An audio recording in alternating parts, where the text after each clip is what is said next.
One, two, un, deux, un, deux. En Ouais, français. c'est bon. Merci. C'est bon? Nickel.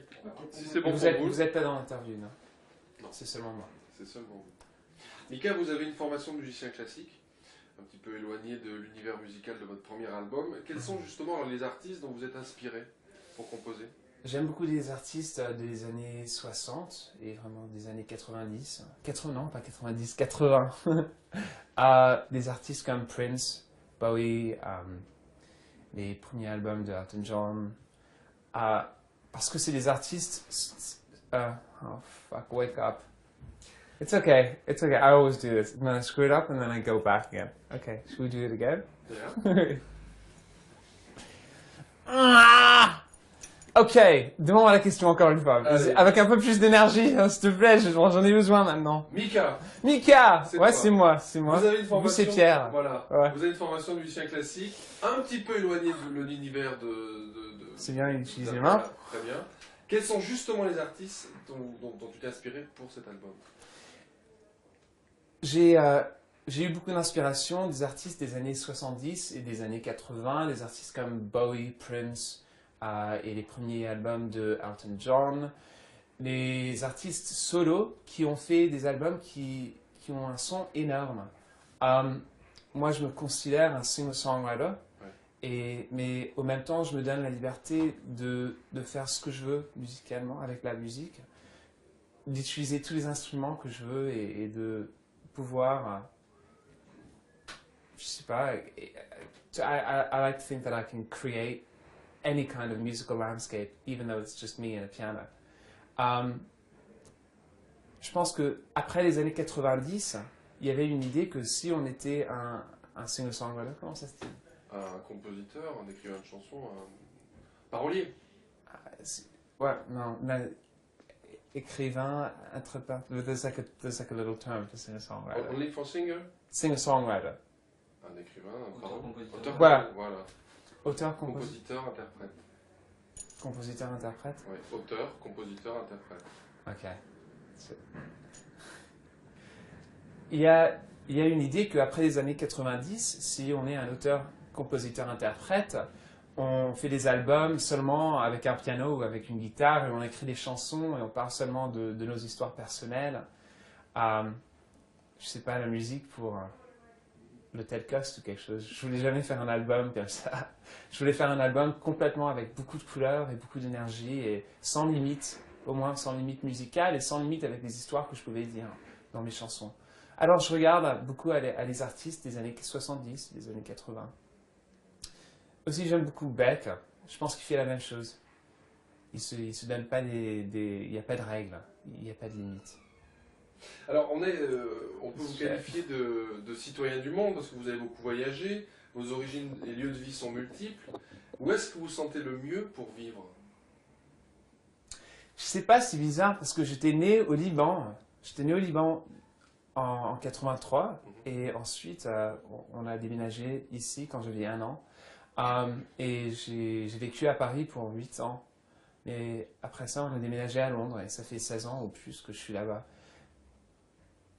Je pense que probablement Londres, c'est là où je me sens plus à l'aise, mais de plus en plus, je veux revenir à Paris. On verra. Entre Paris et Londres, je suis content. D'accord. Où est-ce que vous sentez le... Mais je suis un Parisien. C'est bizarre parce que maintenant, ça se voit pas, ça s'entend pas en fait. Parce que je parle français un peu plus pire qu'avant et je fais beaucoup de fautes. Mais ouais, le français c'était ma première langue. D'accord. Bah, vous la maniez bien en tout cas, cette langue. Ça dépend. Ça fait quelques années que vous êtes parti, mais enfin... Ouais. Si, c'est bien quand même. Heureusement, maintenant j'ai la chance pour pratiquer. D'accord. Où est-ce que vous vous sentez le mieux pour composer? À Londres. Je me sens le mieux pour composer à Londres. Je sais pas pourquoi. J'ai un petit appartement là-bas, j'ai mon piano. C'est pas très luxe, mais ça marche. Tout est blanc. Mon piano est blanc, mes murs sont blancs, les chaises sont blanches. Et c'est simple. Je me sens comme si, dans cette chambre, chez moi à Londres, je peux écrire seulement pour moi. Je pense à personne d'autre. Et je pense que c'est important à écrire des chansons seulement pour moi. D'accord. C'est une remédie en fait. D'accord. C'est une remédie pour la vie. Il faut pas penser de single, il faut pas penser d'album, il faut seulement penser à ce qu'on veut dire et les histoires qu'on veut dire à ce moment. Ouais. Où est-ce que vous sentez le mieux pour vous reposer? Pour me reposer. Ça fait tellement longtemps que je me repose proprement. Mais je vais prendre une vacance dans 3 semaines en fait. Et je vais aller au sud, à Marseille, et ensuite à Saint-Paul-de-Vence. D'accord. C'est super là-bas. Ah oui. Ouais, c'est trop beau. Et enfin, où est-ce que vous sentez le mieux pour draguer? Pour draguer. What's Pour draguer? My stomach rumble. Flirt. Flirt. Ah. Ça dépend. Je pense pour draguer, les bars sont horribles. Les discothèques sont stupides parce qu'on ne peut même pas s'entendre. Je sais pas, je me demande. Certainement pas avec les journalistes. Attendez, on propose une loge incroyable. Une loge de luxe. Regardez. C'est Hollywood. Je sais pas. La bibliothèque. C'est intense. Comment est-ce que vous avez réagi face au buzz qui vous a précédé en Angleterre? Est-ce que vous y attendiez à ça? Pas vraiment. C'est bizarre. Mais même le succès que je commence à avoir ici en France, c'est incroyable. C'est complètement une surprise. Mais c'est beaucoup de travail. C'est bizarre parce qu'on pense toujours que si on a du succès, on ne doit pas travailler autant. Mais c'est complètement l'inverse. Aussitôt qu'on a du succès, on doit travailler 10 fois plus. Alors des fois, je me demande si j'ai fait la bonne décision. Est-ce que vous êtes accordé des caprices de star? Non, pas vraiment. Non, non, mais j'ai quelques règles. Ouais. Il faut enlever tous les M&M bleus, rouges et verts. Seulement laisser les jaunes. Il faut me laisser du cristal, bien sûr, dans ma loge. Et j'aime seulement le Coca-Cola de la Chine. Parce qu'à Pékin, ils ont un Coca-Cola super, beaucoup plus sucré qu'ici à Paris. Non, je plaisante. Je suis pas tellement difficile. Mais je suis un control freak et je suis assez paranoïde. Pourquoi? Parce que je suis tout seul, je fais mes albums tout seul, j'écris tout seul. Enfin, je produis avec tout le monde et j'ai beaucoup de collaborateurs. On dit ça, collaborateurs? Bien sûr. J'ai beaucoup de collaborateurs et collaboratrices. Mais c'est important de contrôler tout parce que, spécialement quand on commence à avoir du succès, tout peut changer parce que tout le monde commence à dire que c'est leur responsabilité et tout le monde a un job. Et ça, c'est le problème. Il faut contrôler, il faut garder tout le même, tout le temps. Alors là, c'est la première fois que je vous rencontre. Vous m'avez l'air assez heureux. Est-ce que vous êtes sujet au coup de blues?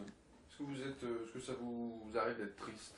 Ouais, bien sûr. On n'écrit pas des chansons contentes si on n'a pas des coups de blues. Voilà, vous prenez l'attitude, une posture triste là. Alors qu'avant vous étiez plutôt joyeux. Votre album, faut changer. il est plutôt coloré. Est-ce qu'il y a des moments où vous êtes Non, mais non, vraiment. Je pense que c'est vrai. Je pense que quand on est content, on écrit des chansons tristes, superbes. Et quand on est assez triste, on peut écrire des chansons très contentes. Vous entendez mon estomac?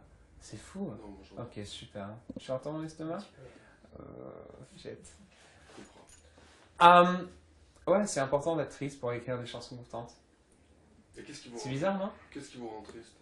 Par exemple, quand j'ai écrit Grayscale, j'étais complètement furieux. Et c'est une chanson tellement contente, mais vraiment, non, j'étais complètement furieux parce que j'étais en train de travailler avec une maison de disques à Londres et ils voulaient me changer, ils voulaient que j'écris des chansons assez... Ça a passé? Ouais. Non, moi j'entends pas du tout. Non, mais... Non, mais c'est vrai que des fois ça peut être sur la réponse. Ah d'accord, donc, d'accord. pas trop. Quand j'ai écrit Grayscale, j'étais en train de travailler avec une maison de disques à Londres et ils essayaient de me changer dans des mille directions et j'étais complètement furieux parce que je voulais être seulement moi-même. En fait, c'était pas vraiment par choix parce que je peux être seulement moi-même. C'est bizarre. Si j'essaie d'être quelqu'un d'autre ou si j'essaie d'écrire une chanson normale ou une chanson plus pop, plus je sais pas, boy band ou plus R&B, ce serait un désastre. Vraiment, ce serait horrible. C'est comme du karaoké. Je peux seulement faire ce que je fais. Alors j'ai écrit Grayscale Je les ai dit, vous voulez que je suis comme David Gray ou vous voulez que je fasse un peu de Robbie Williams, je vais faire Grace Kelly au lieu de Robbie Williams. On verra si vous voulez toujours me donner un contrat. Et bien sûr, ils m'ont dit non. Ah non, non, je pense que c'est important. Je suis pas toujours content. Oh, sinon, non, ça me rendrait fou. Mais si je vous pose cette question, c'est parce qu'en ayant écouté votre album et en regardant la pochette, Je pense ça, que c'est important. Ouais, parce que c'est du bonheur qui se dégage. Ouais. C'est comme ça que je le vois, comment moi, on dit escapism?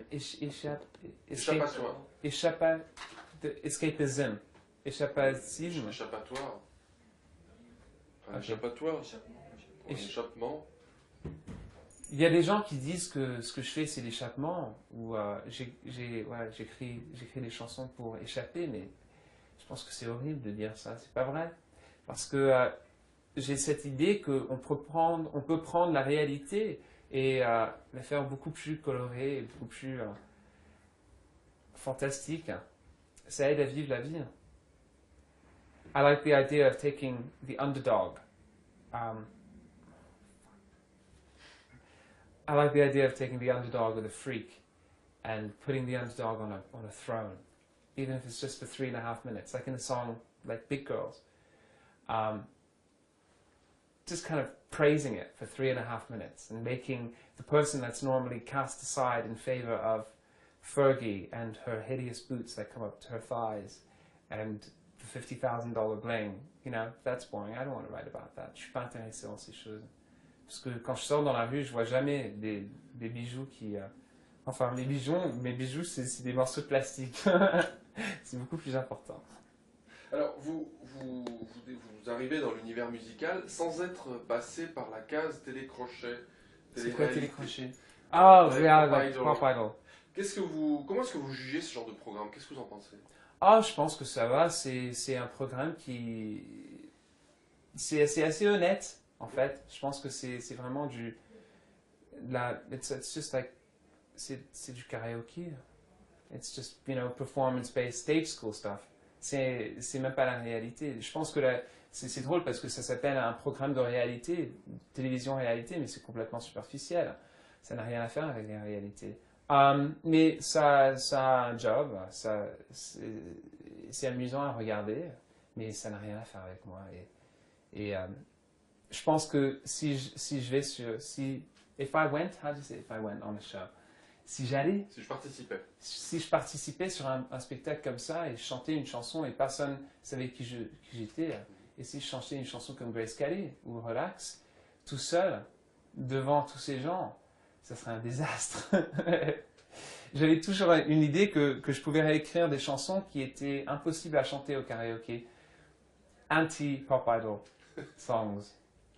Mais c'est drôle parce qu'apparemment ils sont en train de les utiliser maintenant dans tous les karaokés.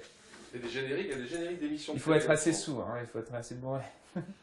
Pour aller dans un karaoké, oui. Et chanter Grace Kelly pour aller dans... Ah non, j'ai pas dit chanter Grace Kelly. On a dans 2 minutes. Dernière question, merci. Donc on va conclure assez rapidement.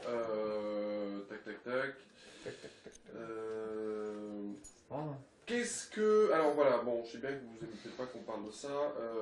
Non, pas celle-là. Est-ce que pour vous la consécration, c'est de faire la une des tabloïds comme Pete Doherty? La consécration, c'est quoi ça? Ah non, c'est comme... Je suis mon prof. Qu'est-ce qu'on dit la consécration? Fame. Consecration. For you, the most important thing in the world, it is To make tabloids. Yeah, like Pete Doherty. Non, pas du tout. Je suis pas intéressé dans les tabloïds, on dit ça? Ouais. Tabloïds. Je suis pas intéressé dans les tabloïds. En fait, quand j'ai eu beaucoup de succès très rapidement en Angleterre, j'ai commencé à avoir beaucoup d'articles dans tous les tabloïds et ils étaient en train d'écrire des histoires bêtes, parce qu'il n'y avait rien à écrire, parce que je suis très fermé et je garde tout assez privé. À cause de ma paranoïa. Et ils étaient en train de fabriquer des histoires chaque jour. Lesquelles? Comme, par exemple, ils ont dit que j'étais demandé par Take That pour aller en tournée avec eux, autour du monde ou quelque chose. Et j'ai dit non. Ils m'ont jamais demandé. Et on a demandé à Take That, et c'était jamais le plan. Mais c'est amusant. je regarde les histoires et je pense que c'est... On peut pas acheter de... how to say entertainment. Le divertissement. On peut pas acheter des divertissements comme ça. C'est amusant. Qu'est-ce- Mais c'est dangereux. Et maintenant, je suis content parce que j'ai passé un stage où, après beaucoup de succès, il y avait beaucoup d'articles tabloïds. Chaque jour, il y avait quelque chose. Il y avait tous ces bêtises. Et maintenant, je suis sur mon deuxième single. Et ça a progressé. Et maintenant, il y a beaucoup moins de ça. Et beaucoup plus de presse que j'aime. Beaucoup plus de presse intéressante. Qu'est-ce que ça fait d'être... J'aime penser que je suis un peu plus intéressant que ce que je fais à 2 heures du matin. C'est assez déprimant de penser que, avec tout ce qu'on a dans notre tête, que la seule chose qu'ils vont écrire, c'est que je suis sous et je sors d'un nightclub et avec Liliane et je commence à battre tout le monde. Ça m'intéresse pas. Qu'est-ce que ça fait d'être... c'est ma dernière question. Qu'est-ce que ça fait d'être branché, d'être hype en Angleterre, en France? Ça veut dire qu'on dort pas beaucoup. Ça veut dire qu'on dort pas beaucoup, on n'a jamais le temps pour manger. Non, c'est bien, mais encore c'est dangereux. La hype, on dit la hype. Le phénomène hype. C'est hype, c'est phénomène. Hype, c'est dangereux. Parce que qu'est-ce qu'on fait quand on monte tellement rapidement? Tout le monde veut qu'on tombe assez rapidement aussi. Mais je comprends complètement que c'est une plateforme où je peux communiquer beaucoup d'idées et beaucoup de ma musique. Et je serais assez stupide si je ne profiterais pas. Merci. Juste, dernière chose. Si je profite pas. Does that make sense? Je profiterais pas. Ne vous inquiétez pas, c'est pas une leçon de grammaire. Non, je fais tellement de Citoyen américain, c'est pas grave. Juste avant d'enlever le micro, on va juste faire un petit liner Pardon. pour la... Bonjour, je vais juste demander de dire bonjour, je suis Mika, je suis fan de. Ok. Voilà, c'est le nom de l'émission. Bonjour, je suis Mika et je suis fan de. Ça marche? Pour moi, c'est impeccable. Très bien. Merci beaucoup.